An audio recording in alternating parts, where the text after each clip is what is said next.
Emma Hardinger's Confession, addressed to the editor of The Spiritual Age, and is as follows.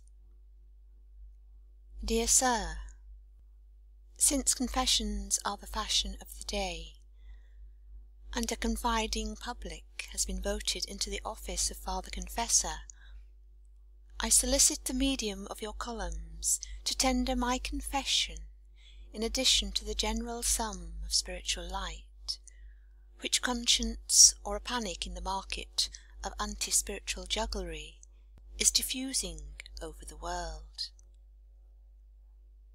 I have no very startling disclosures to make, but as I understand that modern spiritualism is summoned to the bar of justice to be tried for life and death, so I, as one of the accessories to the fact of its wilful murder upon the body of infidelity, beg to yield myself up as state's evidence for cross-examination. Our friend, the Banner of Light, has recently undertaken to enlighten the world upon some of my antecedents, and as that sketch was as ample as the occasion demanded, I need not further inflict personal details upon your readers. Suffice to say that my career in America has been mainly enacted in some public capacity. In one way or the other, the whole of my time has been passed in a crowd, and so many qualified witnesses to my good or bad behaviour. The world need have no fear that I shall soon be detected if in this, my confession, I am caught fibbing. The first point upon which I desire to be heard, and in turn demand that the pastors of the 19th century will enlighten my darkened understanding, is a dealing which I had in the very outset of my career with that form of the imposture called physical force mediumship. To show you, judge world, that I had all the pious proclivities that were necessary to defend me from infidelic tendencies, I may state that when I first visited a test medium in New York, I refused to sit at his table because I heard a sentence spelled out which I fancied was somehow not in exact conformity with the Bible. For many weeks after this, I heard of the spirit rappings with a horror so pious that nothing but the hope that my excessive shrewdness would enable me to find out what was a mystery to thousands of my better informed fellow mortals would have induced me to inquire further. For the sake of the cause of truth, and with a fixed determination to expose this infidelic fraud, I accompanied Mr. Augustus Fenno, the well-known comedian, to the house of Mrs. Cohen, the rapping medium. The first act of the farce I there witnessed consisted of loud rappings, a phenomenon which, being performed on the table, I concluded could not have been produced by Mrs. Cohen's ankle joints, which were quietly reposing beneath it. My part in the drama was to turn the table suddenly over, examine its underside for springs which, failing to detect, I impertinently transferred my scrutiny to Mrs. Cohen's hands, during which vain process the raps began vibrating beneath my own feet. Whilst engaged in a rigid search for the springs concealed in the carpet, the pertinacious raps knocked the idea of floor machinery out of my mind by drumming on the wall quite 6 feet from any of our party. We were but 3 of us, and fairly aghast at the evident absence of human agency in the production of these locomotive sounds, I sank into a chair from which I was instantly aroused by vigorous poundings on the back rail close against my very shoulders. All this while Mrs. Cohen and Mr. Fenno instead of being covertly engaged in working hidden machinery, were coolly talking to each other without evidencing the least interest in my unquiet investigations. Being informed that the raps would obey my mental request, and sound anywhere I wished, I silently desired that they might be produced in a distant corner of the room. An instant compliance with this unspoken thought dissipated all my preconceived theories of ankle joints and carpet machinery or table springs.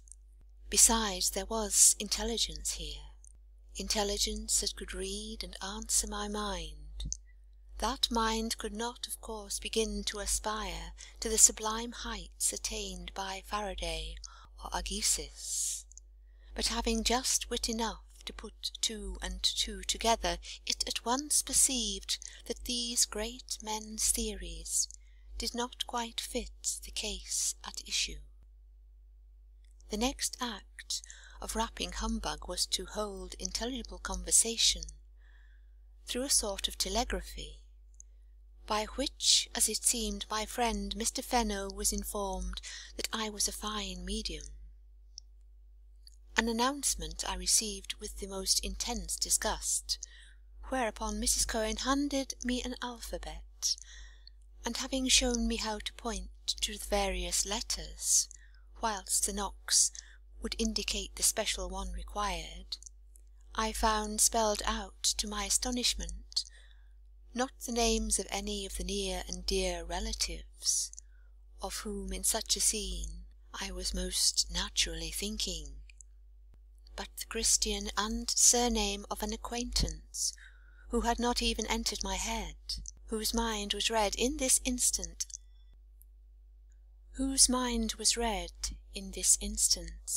I am unable to say, save and except that it was not mine, whilst neither of my companions had ever heard of such a person before. In the absence of any visible agents for this intelligence, I was fain to conclude that the atmosphere was the delinquent, and it is in the earnest hope that some of the learned professors who know spiritualism is all humbug, and the recanters and exposers who say ditto, will enlighten me, that I have ventured into detail what would appear far too puerile to notice, did it not so happen that neither ankle joints, machinery, nor mind-reading will cover this very trivial case. Where is the theory that will? Echo answers, where? I could detail thousands of more remarkable manifestations, and thousands of investigators could exceed me in marvellous relations, but I purposely confine myself to facts, no matter how simple they may be, for which as yet no explanation has been offered, and which no theory as yet promulgated can cover. And yet I have a soul to be saved. Will no divine professor of logic or doctor of humbug show me how to account for exactly such a case as this? No side issues will do. I can prove the truth of what I narrate, and the explanation must cover the truth, or it won't suffice. I pass over many months of similar experiences closely followed up, and beg to select out of hundreds of far more startling occurrences a transaction with Mr. Redman equally out of the pale of popular explanations. At a circle with 16 persons, all living, producible and reliable witnesses, all entire strangers to myself, and Dr. Redman himself a stranger to me, I with the others wrote names of spirit friends on some dozen of slips of paper, and then rolled them up into pellets so tightly that if my life had depended upon it, I could not have told one from the other. When all the party had made similar pellets, we threw them, by the direction of Dr. Redman, into a large confused heap together on the table. The number of pellets thus indiscriminately piled up must have amounted to over 100. These Dr. Redman gathered up into his hand, and then rolled them upon my hand, rolling away one after another, until there only remained between our two hands one pellet. This, he informed me, was mine, and in proof thereof, he desired me to put it aside. I did so. When the rap spelled out by the alphabet a name which I recognized as one I had written. On opening my pellet, in presence of the whole company, there was my own handwriting, and the name just spelled out by the rapping imposture aforesaid. This is another case for which my waiting soul demands an exact explanation, especially as it is one which fits the case of thousands of other deluded ones, besides myself, passing over manifold, similarly unexplained problems occurring in my daily experience of spiritualism. I proceed to notice some of the tricks practised upon me by Mrs. Brown of the Fox family. I shall only notice the least of this lady's performances, hoping that a clue once afforded to the smaller impositions of the large ones, like the large impostors of the day, will collapse of their own accord, of spontaneous combustion. For many Sunday evenings I was in the habit of forming one of a friendly circle at Mrs. Brown's house. We had tea-table wraps, and nothing to pay, and as the ordinary motive to imposition in the world's eyes, namely gain, was out of the question, nay, as pastime rather than any kind of business was the order of the day, I must presume that Mrs. Brown's trickery, on such occasions being entirely gratuitous, proceeded from irresistible and chronic tendency in her to trick. On one of these same evenings at home, we all sat after tea singing whilst the imposture rapped, sometimes in one place, sometimes in another, sometimes 5 or 6 ankle joints, all going at once, in tones too so various that Mrs. Brown's ankles must have been a perfect orchestra in themselves. At last the signal was given for the alphabet, when a single knocker in tones as loud as those produced by a carpenter's hammer spelled out the request that we should darken the room.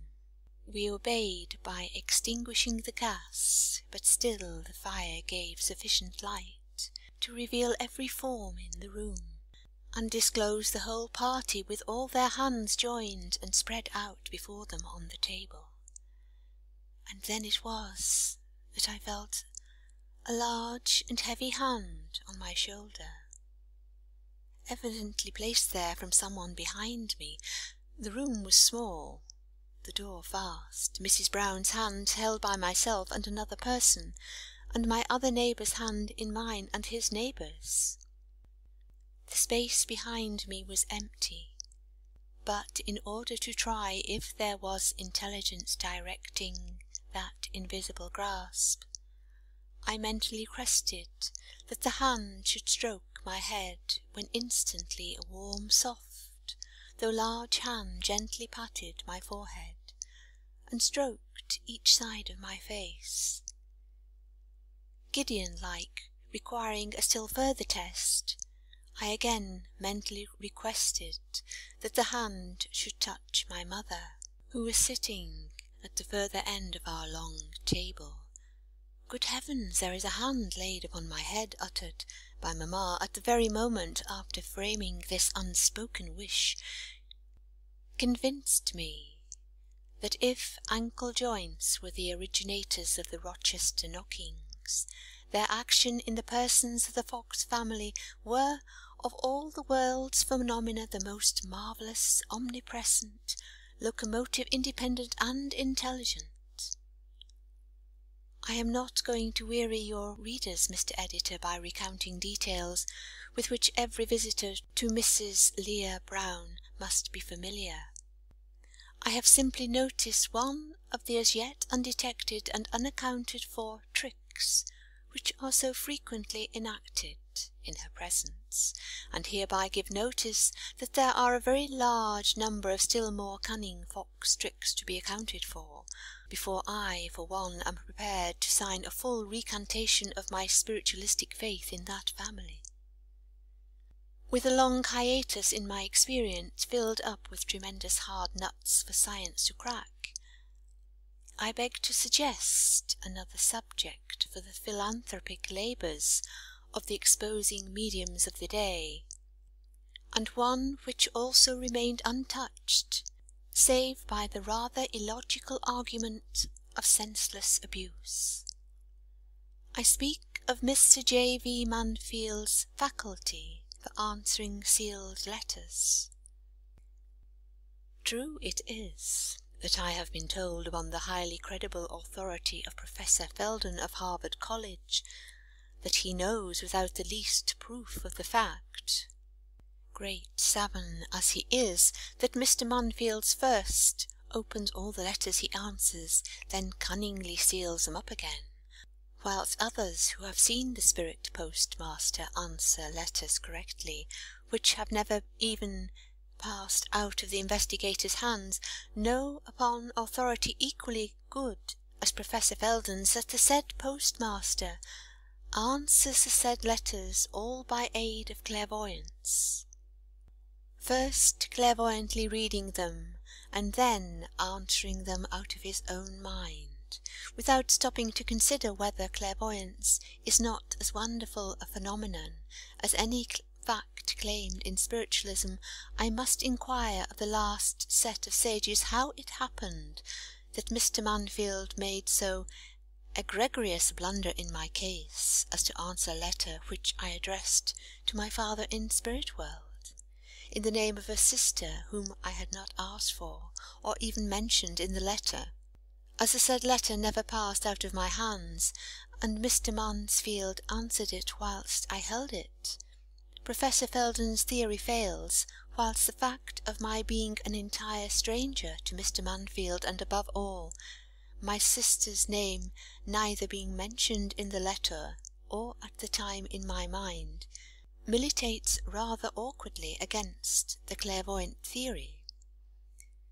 Besides, this wonderful clairvoyant has been known to mention scores of names that have never been asked for in sealed letters, to write moreover in German, Spanish, Italian, Arabic, Greek, Hebrew, and even Chinese, and that without, as his most intimate friends can testify, the slightest knowledge of any other tricks to account for these ugly facts.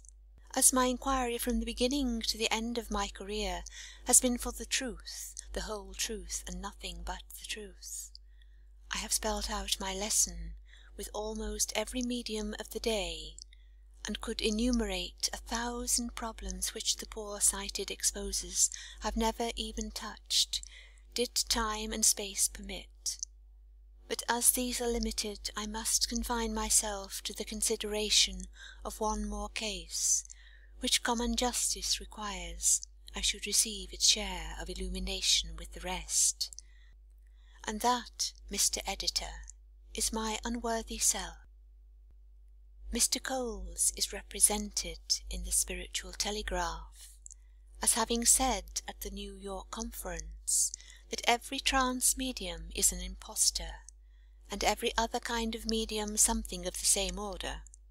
Mr. Coles is a gentleman with whom I enjoy a very agreeable acquaintance, but if he means to say that all persons who communicate an intelligence beyond their own knowledge are impostors, then I, as one of that class, affirm that Mr. Coles tells an untruth. At the very earliest stage of my investigations, I found I was, and always had been, a spirit medium, that is, that I could communicate by various methods intelligence I had not learned, and give tests of the presence of spirits unknown to me to strangers. My spirit friends, or the imposture that calls itself spirits, affectionately charged upon me their wish that I should sit for the public and give tests freely to all who sought me, yet, for reasons which were satisfactory to my judgment, the chief of which was that I had other means of living beside my mediumship, that I should never receive fee or reward for my services in this direction.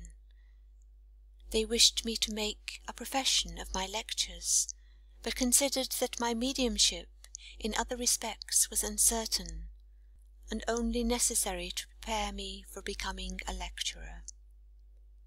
With this understanding I set to work, and that so successfully that with no other contrivance of my own than mere passivity and waiting for some unknown and invisible impostor to dictate what I should say, see, or write, I managed to convince hundreds of strangers who flocked to my circle room at 555 Broadway of the presence and identity of their spirit friends. The evidences of this nature, as they were given by writing, seeing, and pantomimic action, are all out of the reach of ankle joints or machinery theories, but although I am unwilling to enter into personal details, I give notice that there are hundreds of living and producible witnesses to my asseverations, and that sooner than consent to be unjustly branded as an impostor, I shall compel a retraction of such an assertion at the risk of being deemed egotistical, by taking advantage of the many grateful offers that pour in upon me to bear testimony to the genuine character of my mediumship. Amongst an immense variety of tests given, as I have stated, to hundreds of producible witnesses, I shall cite but one illustration of the spontaneity of spiritual influence, and the impossibility of sneering away its facts on the baseless charge of universal deception. During my last visit to Boston, my friends, observing my passionate love for flowers, kindly adorned my platform with sweet floral offerings, which as I regularly transferred to the dear friend I was visiting, in order that she might carry them to the grave of a sweet little girl who had passed away in the spring, and after whose earthly form the poor mother's eyes still yearned. One night I returned from my lecture at the Melodeon with a lovely wreath and a large bouquet. The arrangement of the flowers was somewhat injured in the carriage, and I gave them as usual to my dear hostess to carry to the cemetery. The next day, when the mother was about to depart with her prize, she sent her maid into the garden to gather 2 large gilias, which she placed in the wreath, and a very small one with which she renovated the bouquet. I had never visited the grave myself, and had no idea how the flowers were to be placed. The next evening I was dressing to lecture at the music hall, when just as I was about to quit my room, the bright spirit of the child stood in my path, and besought me in her sweet winning way to give a message to her mother. I have seen spirits from my earliest childhood, had often before seen this little fair apparition, and did not question that, but that her mother would place perfect reliance on my report. But as the message contained no particular test, and it has always been my custom to require tests both for myself and others, I said, "You must tell me something, Nanny, that will convince your mother you have really appeared to me. You shall have such a nosegay to-night at your lecture, Emma," said the fair spirit, "and that shall be a test." "Not enough, Nanny," I replied. "I often have bouquets. That will be no test." "Tell mother," answered the bright spirit. "I saw the angel she put on my grave, whose wings fan away evil spirits. Also tell her The 2 large flowers she put into the wreath yesterday from her garden are gone, but the small one is still there in the bouquet. Now remember." I hastened to my lecture on to the rostrum, and there lay the test, the first, a sweet nosegay. The reporter of the Boston Courier, in a critique on my lecture, more honourable to his gallantry as a gentleman than philosophical as a scientist, remarked with some humorous attempts to account for my inspiration that I looked lovingly at the splendid bouquet. Well, I might. Ah, Monsieur Boston Courier, could you have known the happy thoughts that those flowers called forth, you would not have wondered at my loving look. I thought of the poor mother, whose faith that her darling was not sleeping in the cold ground might be strengthened through the intelligence connected with those flowers. I thought, too, of the rest of that mysterious little communication, but as I thought and wondered if it would prove true, no effort upon my part could shut out from my mind a memory of my old calling, the stage, and the oft-quoted phrase of the Danish Hamlet, "My life upon the ghost." The next day, when the bouquet which I had presented to my friend was about to be transferred by her once more to the cemetery, I rather hesitatingly told her I thought she might possibly find some disturbance amongst the flowers. Being urgently pressed for an explanation, I recounted to her the vision above narrated. When my friend responded, "On my way to the cemetery yesterday I bought and placed on the grave a little china image of an angel with wings extended, which seemed to be hovering, to my morbid fantasy, over the hallowed dust of my child. As to the flowers, I know all about the disturbance, for when arranging them on the grave, I thought the large flaunting Delilahs looked out of place, so I took them out of the wreath myself. The smaller one being less intrusive in the bouquet, I suffered to remain. It is all true.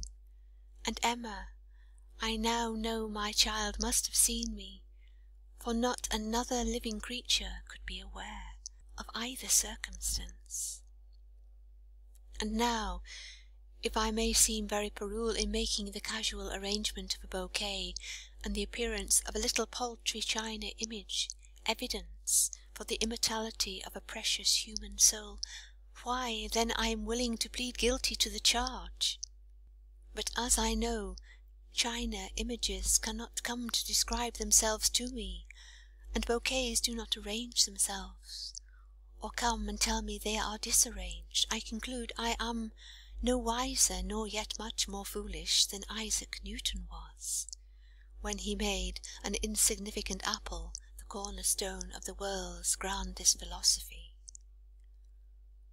One word more, and with my final apologies for this long detail, I have never avowed myself a trance speaker, because I am not entirely unconscious, and yet when questioned what definition I should give to my ability to speak upon any subject, committees may choose for me without a moment's premeditation, I should be absolutely dishonest if I did not acknowledge that the whole of my lectures are obviously to myself uttered without thought or volition of my own, and clearly prompted by some attendant intelligences, who also to myself, as well as to the eyes of many of the most reliable seers, present the unmistakable characteristics of a risen, spiritual, and glorified humanity. Besides this, I have seen, conversed with, and described hundreds of spirits, whose identity and continued existence was thus clearly proved to their mourning relatives. There is, moreover, a voice ever present within me, cheering me in sorrow, prescribing for me in sickness, encouraging me on long weary journeys, advising me in all my engagements, revealing hidden characters, and counselling me in nearly all and every emergency of life. This voice has warned me in danger, brought me news of absent friends, and rebuked me when I deserved it, not the least frequent manifestations by the by of my demon's presence. To one of the most popular of the New York ministers, who informed me that spiritualism was a most dangerous delusion, I stated my case and earnestly implored him to point out the nature of the danger. But though the reverend divine was a minister to the people, and I reminded him that I was one of the people, and one, too, that was leading away many souls to my way of thinking, he left me with the cold assurance that it was not in his way to deal with the thing, and that it was none of his business. He only warned me, etc. Just so with my friends the recanters. The divine exposed his own unchristian neglect of duty, but convicted me of nothing. The recanters prove themselves to be rogues and cheats, but touch nobody else's case, whilst for my own part I can truly say I have tested this matter in every form and shape, and let it come from whence it may, I own with grateful thanks to God for its manifestations, that it has made me a better and a happier woman than I have ever been before. If money or public applause were my object, I have two professions, the stage and music, in either of which I am proficient, and could treble my present earnings, besides exchanging celebrity for notoriety, ease for fatigue, and adulation for ribaldry, scorn, and persecution. But as all the world's gifts would fail to replace in my mind the full cup of joy and compensation which I have tasted in spiritualism, I must await personal conviction, derived from facts as stubborn as those upon which my faith is founded, before I am prepared to admit as error that which personal experience has assured me to be the invincible truth. I am, dear Mr. Editor, yours very truly, a soul waiting to be saved. Emma Harding.